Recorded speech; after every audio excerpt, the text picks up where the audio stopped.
eu sou Thaís Souza e para quem não me conhece, eu sou psicóloga e sou especializada em autismo. Eu queria falar aqui sobre os 5 sentidos e as crises em autismo. O que acontece nos 5 sentidos das crianças autistas? Eles vão se manifestar um pouco diferente dos neurotípicos, que são as pessoas não autistas, né? Utiliza-se o termo neurotípicos. Mas quando você pergunta diferente como? Então, alguns autistas vão apresentar características na audição diferentes. De que tipo? Eles podem ter uma super audição ou uma baixa audição. Ou eles podem não ter baixa audição, mas parecer surdos. O que acontece? Muitos autistas, alguns barulhos os irritam extremamente. Exemplos. Quando seu filho desencadeia uma crise e você não sabe o porquê, você pode procurar se foi feito algum barulho próximo dele que irritou extremamente o seu sistema nervoso. Dentre os barulhos aos quais os autistas são sensíveis, existem liquidificador, barulho de alumínio batendo, música numa caixa de som extremamente alta, raspar de panela de alumínio,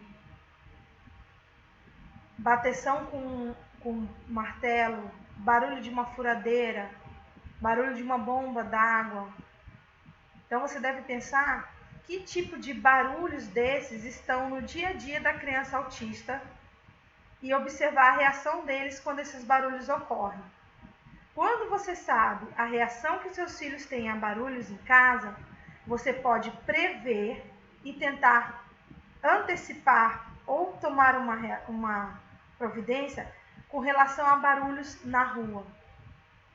Porque quando nossos filhos têm crises na rua, é muito mais difícil contorná-las, pará-las ou fazer outras intervenções necessárias. Por isso que é muito importante observar a audição do autista e quais são os padrões auditivos que ele tem. Cada criança tem padrões auditivos. Os autistas são muito individuais. Não existem 2 autistas iguais. Então, algumas crianças podem não apresentar nenhuma sensibilidade a barulhos. Podem até parecer surdas. Algumas crianças autistas podem apresentar nenhuma sensibilidade a barulhos. Ou alta sensibilidade a barulhos. Então, você estabelece um padrão que vai ficar mais fácil para você informar na escola, no hospital, em qualquer lugar. Tipo, meu filho tem sensibilidade a barulhos, não tem sensibilidade a barulhos. Então, esse foi o primeiro dos 5 sentidos no autismo, audição. Outro sentido que eu vou falar é o olfato. Alguns autistas têm hipersensibilidade olfativa. Então, se o seu autista tem seletividade alimentar, ou seja, você se pergunta, será que é só meu filho que só quer comer isso, isso e isso? Será que só meu filho recusa tantos alimentos? A resposta é não. É um padrão, é um sintoma. Então, uma grande maioria de autistas vai recusar alguns alimentos. Exemplos. Alguns autistas só comem comidas úmidas, que tiverem ou caldo de galinha, ou um caldinho de feijão, ou um caldinho de carne. Outros autistas só comem comidas secas. Os autistas que eu tenho em casa só comem alimentos secos. Eles não comem feijão, só arroz e carne. A carne não pode ser cozida com caldo. Ela é ou grelhada, ou assada, ou frita. Mas ela apresenta o seguinte aspecto. Ela tá sequinha. Não seca esputorricada, mas sem caldo, sem molho. É como eles gostam da carne e do frango aqui em casa. Tanto a minha sobrinha quanto o meu filho autista. Já eu vi relatos de mães que os filhos só comem comida molhada, se tiver um caldinho. Já ouvi relatos de algumas crianças que não tem a ver com molhado ou seco, tem a ver com comida quente.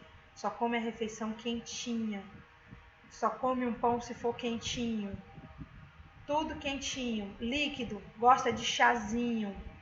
Já outros só gostam dos líquidos gelados, só gosta de suco. Alguns só gostam de sucos amarelos. Por exemplo, uma das autistas que eu tenho aqui em casa, minha sobrinha, só gosta de suco de maracujá e laranja, e ela diz, tem suco amarelo? Eu acho até engraçado, ela só gosta de sucos amarelos. Ela associou que amarelo é uma cor de suco gostoso. Então, embora ela não tome de manga, mas manga não é tão amarelo, na opinião dela, ela fala, tem suco amarelo? E aí a gente sabe que ela quer suco de maracujá ou de laranja. Alguns autistas só tomam limonada, não aceitam nenhum outro suco. Então, eles têm aí essa seletividade alimentar. E aí, o que isso está relacionado ao olfato? Alguns autistas, por mais que eles comam a carne sequinha, a partir do momento que você faz ela no azeite ou faz ela com algum tempero ou ingrediente diferente, eles sentem um cheiro diferente, eles podem ver que o aspecto e a textura dela parece o mesmo, mas se eles tiverem uma hipersensibilidade olfativa, eles podem se recusar a comer esse alimento. Então, se você, mãe, está pensando assim, mas ele sempre aceitou tal alimento, por que agora ele recusou? Porque ele pode ter hipersensibilidade olfativa e esse alimento está com uma textura diferente. Então, a hipersensibilidade olfativa também é muito importante. Alguns autistas se recusam a ir em alguns lugares porque os cheiros são muito fortes. E não é só cheiros desagradáveis. Por exemplo, loja de perfumes, como Boticário, alguns autistas não conseguem entrar porque eles têm forte dor de cabeça ou uma forte irritabilidade pela quantidade de cheiros que eles têm que assimilar pela hipersensibilidade olfativa. Existem autistas que não apresentam nenhuma hipersensibilidade olfativa, que têm o olfato tão normal quanto o dos neurotípicos. O importante é as mães estudarem qual é o padrão de olfatividade do seu filho. Esse foi o segundo sentido no autismo. Terceiro sentido no autismo. O terceiro sentido no autismo já se aplicou um pouco ali no olfativo, eu já falei um pouco. O paladar. Quando você se pergunta por que seu filho não aceita uma comida com determinada textura, ou com caldo, ou seca, quando você se pergunta por que os autistas têm hipersensibilidade, hiperseletividade ou seletividade alimentar, é porque eles têm um paladar mais apurado. Alguns autistas não apresentam paladar super apurado ou hipersensível. Alguns autistas apresentam paladar super apurado e hipersensível. Então, o que acontece? Imagina você, neurotípico, quando experimenta uma coisa com gosto muito forte, muito ruim, e você, neurotípico, tem os neurônios lá do seu sistema nervoso normais e já acha aquilo super desagradável. Aí você pega um autista e quer que ele coma algo com um gosto extremamente impactante ou forte, não importa o quanto seja gostoso. Se o gosto é extremamente impactante ou forte, a sensibilidade neuronal dele pode reagir. Então, exemplos. Alguns presuntos têm um gosto muito forte e marcante. Outros presuntos têm um gosto mais suave. O meu filho autista, ele gosta dos presuntos de gosto suave.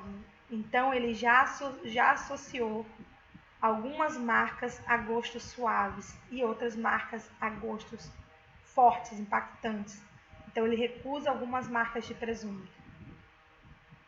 Ele toma sempre um determinado suco de laranja ou de maracujá, toma, mas a partir do momento em que alguém oferece o suco de laranja ou de maracujá extremamente forte e ácido, ele se recusa, porque é um sabor muito impactante para o sistema nervoso dele assimilar. Então, você pensa, o paladar nas crianças autistas pode ser diferente dos neurotípicos e pode ter um padrão. Ele pode preferir os mais suaves ou preferir os mais impactantes. O meu filho prefere os sabores mais suaves. Você tem que descobrir o padrão de paladar, de sensibilidade palatativa do seu autista, do seu filho, do seu irmão, do seu pai, mas descobrir que tem um padrão vai facilitar muito com relação às crises de recusa alimentar. Vamos para outro sentido no autismo. Por que algumas pessoas têm o mito de que autistas não podem ser abraçados? Por que isso é tão real para algumas mães e tão mito para outras? Aí nós entramos no tato. É outro sentido que eu quero explicar nos autistas. O tato de alguns autistas é hipersensível e de alguns autistas não tem sensibilidade nenhuma. Alguns autistas às vezes não percebem que estão sentindo dor, frio ou sendo molhados. Isso tem a ver com o tato. Já alguns autistas percebem a água quente, mais quente para eles. Quando você achar que uma água quente, gostosa, morna, está agradável para você, ela pode estar desagradável para um autista, porque ele tem o tato mais sensível que o seu e ele vai sentir com muito mais intensidade o calor da água ou a frieza da água. Então, se você antecipar e prever os padrões de sensibilidade, de tato do seu filho, você pode antecipar crises com relação a roupas, com relação a banho e com relação a toques. Por exemplo, quando alguns autistas recusam a cama, pode ter a ver com a hipersensibilidade do tato com relação ao tecido do lençol. Então você tem que rever nos seus filhos autistas ou nos seus parentes autistas, se vocês querem evitar crises, você tem que estudar os padrões de comportamento dele relacionado ao tato. O que ele tem sensibilidade, o que ele não tem sensibilidade. Alguns autistas não conseguem vestir camisetas com desenhos porque tem texturas e essas texturas irritam. Então você tem que olhar e ver isso. Se você vai comprar camisetas sem texturas, se você vai comprar camisetas com tecidos que não irritam, que não são quentes, se você vai comprar lençóis sem texturas, lençóis com tecidos que não irritam e não são quentes, grande maioria de autistas não suportam sintéticos, não suportam poliéster ou viscose ou não sei o que.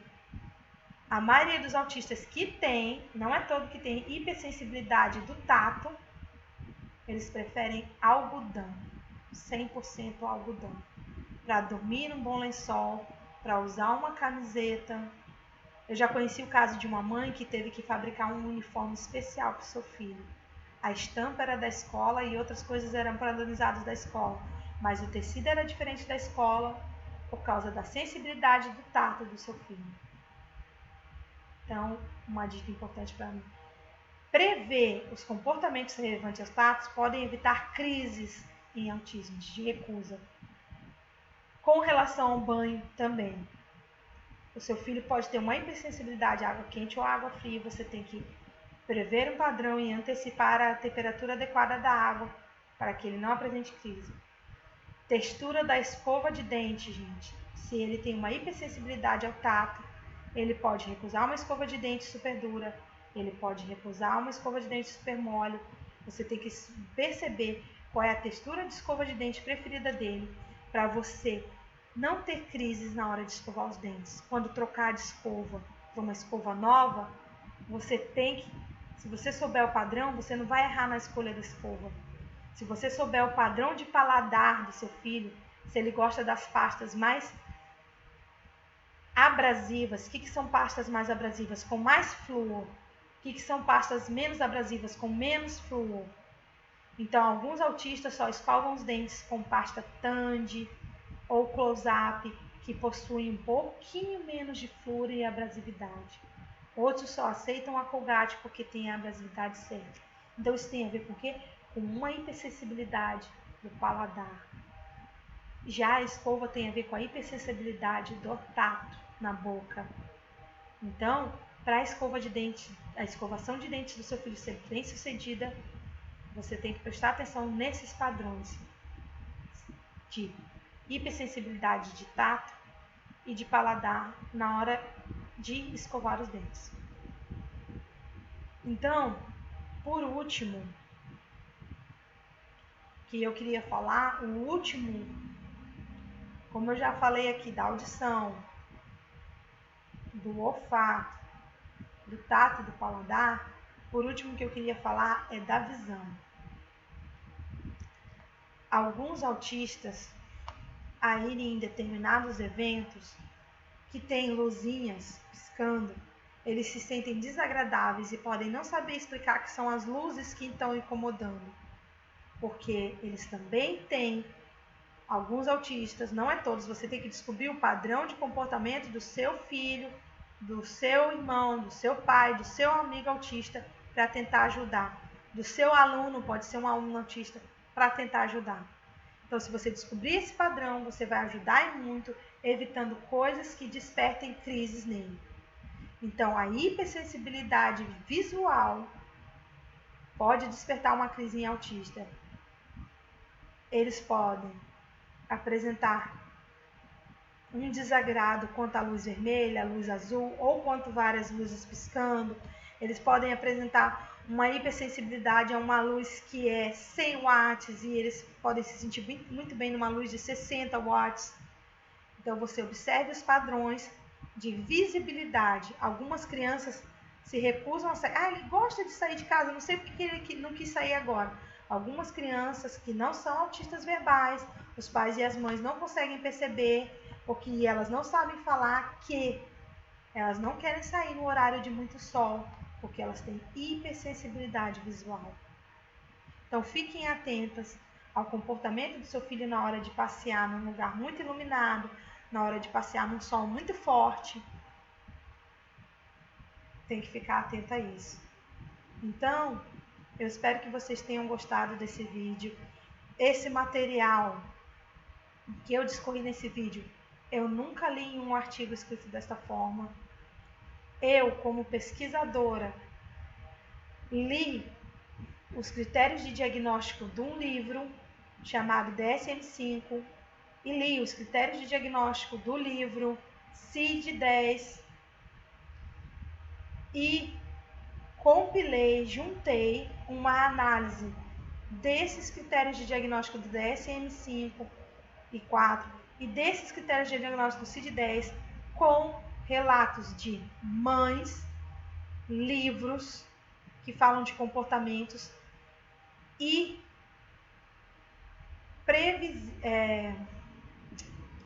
associei, fiz todo um trabalho de associação neurológica de comportamentos aos sintomas. Porque nem sempre você tem um sintoma e sabe como esse sintoma vai se manifestar em termos de comportamento. Então, ao invés de falar de sintomas de autismo aqui, eu falei de manifestações comportamentais que podem estar relacionadas a os 5 sentidos. E a maneira como os autistas sentem os 5 sentidos, porque eles têm neurônios diferentes das pessoas chamadas neurotípicas, já que autismo atualmente é classificado como transtorno do neurodesenvolvimento. Se você gostou, quer saber mais sobre autismo, se inscreve nesse canal que eu vou estar sempre postando mais vídeos. Existe uma página onde eu posto reportagens fantásticas que também tem o mesmo nome, Minutos Psicológicos, essa página é no Facebook. Você pode curtir essa página e ter acesso a várias reportagens que eu posto quase todo dia. Então é isso, muito obrigada, tchau!